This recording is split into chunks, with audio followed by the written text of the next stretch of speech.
बिस्मिल्लाहिर्रहमानिर्रहीम। अस्सलाम वालेकुम स्टूडेंट। ऑनलाइन लेक्चर्स की नई वीडियो के साथ मैं हूँ आपकी उस्ताद फौजिया नसीम। आज हमारा लेक्चर नंबर 10 है और सबक नंबर 24 ख्याली पुलाव।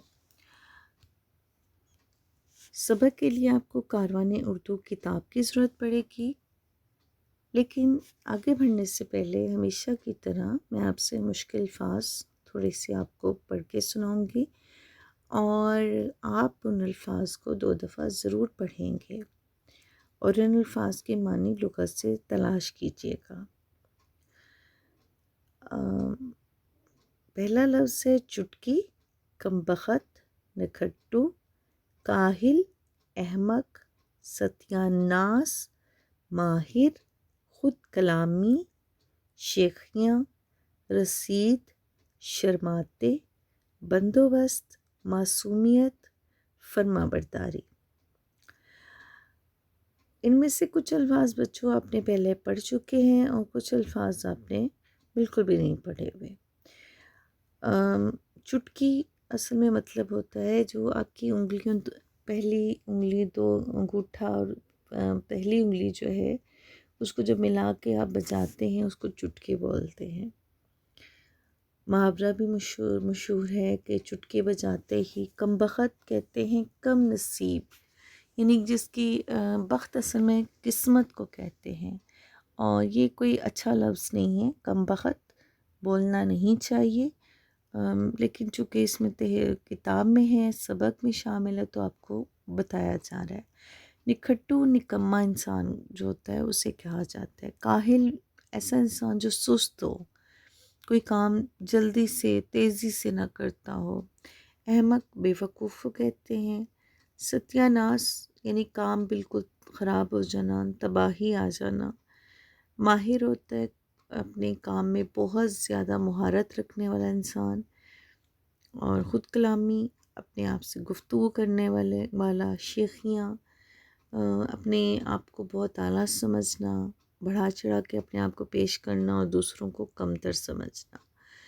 रसीद असल में होती है स्लिप, वो स्लिप जो कि आप अदायगी की वो स्लिप, वो कागज़, वो टुकड़ा जिसे रसीद माना जाता है कि ये सनद होती है कि हमने ये काम कर लिया या अदायगी कर ली। शर्माते हुए शर्म से बंदोबस्त इंतज़ाम को कहते हैं। मासूमियत शरीफ होना बहुत ज़्यादा और अच्छा होना। फरमाबरदारी यानी कि हुक्म की तामील करने वाला इंसान। अब हम सबक की तरफ बढ़ते हैं। ख्याली पुलाव। ख्याली पुलाव का मतलब क्या होता है? ख्याल, आपको पता है, तसव्वुर होना, अपने आप को सोचते रहना, दिमाग में कोई ना कोई तरकीबें लड़ाते रहना।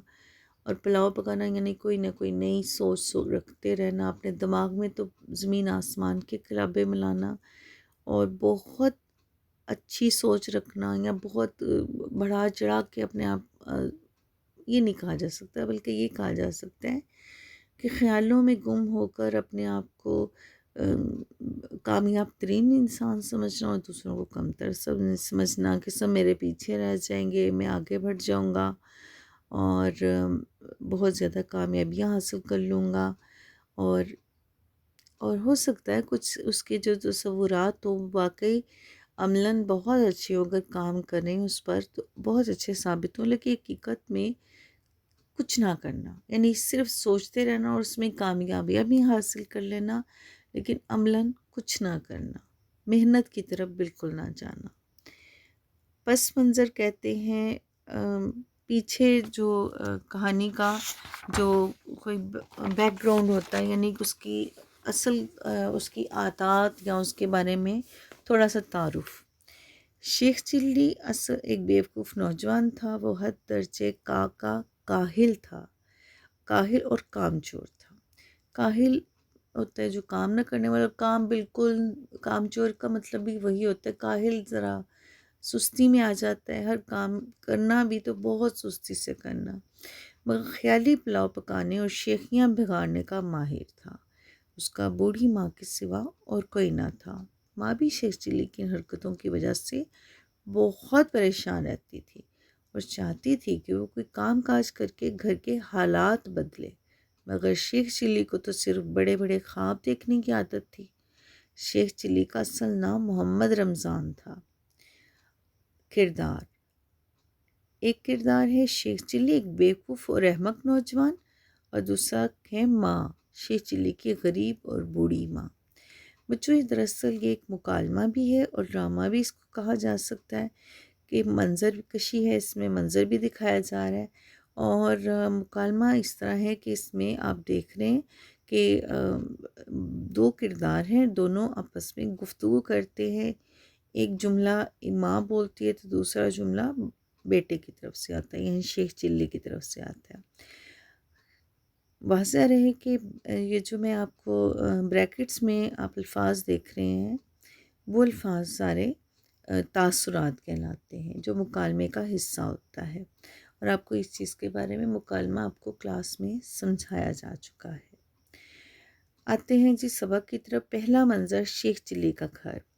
شیخ چلی اپنے گھر میں بیٹھا خیالی منصوبے بنا رہا ہے۔ ماں ایک ٹوکری ہاتھ میں لیے کمرے میں داخل ہوتی ہے۔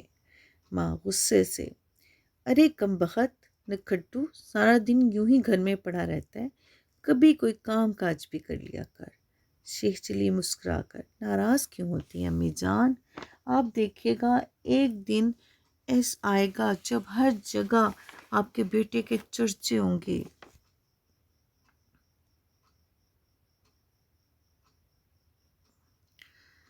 آپ جہاں سے گزریں گی لوگ کہیں گے وہ دیکھو شیخ چلی کی ماں جا رہی ہے۔ ماں ماتھے پہ ہاتھ مار کے: وہ تو اب بھی کہتے ہیں، دیکھو وہ شیخ چلی کی ماں جا رہی ہے جس کا بیٹا کام کا نہ کاج کا، دشمن اناج کا۔ شیخ چلی ماں کو دلاسا دیتے ہوئے: ارے اماں، آپ بالکل فکر نہ کریں، سبھی بڑے لوگوں کو پہلے طنز کا نشانہ بنایا جاتا ہے، ان کا مذاق اڑایا جاتا ہے، پھر ایک دن ایسا بھی آتا ہے۔ ماں شیخ چلی کی بات کاٹ کر: مگر آج ایسا دن آ گیا ہے کہ گھر میں پکانے کے لیے آٹے کی چٹکی بھی نہیں، بڑی مشکل سے مرغی کے درجن بھر انڈے جمع کیے ہیں، انہیں بازار میں بیچ کر آؤ تاکہ کچھ پیسے آئیں اور کھانے پینے کو بندوبست ہو سکے۔ انڈوں کی ٹوکری شیخ چلی کو دیتی ہے۔ شیخ چلی فرما برداری سے: اچھا اماں جان، میں یوں گیا یوں آیا، چٹکی بجا کر اشارہ کرتا ہے اور ٹوکری لے کر باہر نکل جاتا ہے۔ دوسرا منظر، راستہ۔ شیخ چلی راستے سے گزر رہا تھا کہ چلتے چلتے ایک سایہ دار درخت نظر آیا۔ کچھ دیر سستانے کے لیے یعنی آرام کرنے کی غرض سے اس کی چھاؤں میں جا بیٹھا اور حسب عادت خیالی پلاؤ پکانے لگا۔ شیخ چلی خود کلامی کے انداز میں: میری اماں تو بہت سادہ ہے، لو بتاؤ، مرغی جو انڈے دیتی ہے بیچ دیتی ہے۔ یہاں تک بچوں آج کا سبق پڑھا ہے۔ آدھا سبق آپ کو آج پڑھایا جائے گا، آدھا سبق آپ کو اگلے لیکچر میں پڑھایا جائے گا۔ آپ نے ان الفاظ کے جملے، آپ کو جو ورک شیٹ دی جائے گی اس میں آپ نے کرنے ہیں، دی گئی ہے آپ کو، بلکہ اس میں لفظ ہے شاندار، بندوبست، مذاق، فرما برداری، ان کے آپ نے جملے بنانے ہیں، اور املا جو ہے آپ کو املا اور جملوں کے لیے آپ کو ورک شیٹ دی گئی ہے۔ تمام محنت صفائی سے مکمل کر کے اسکول میں مقررہ دن جمع کروائیں۔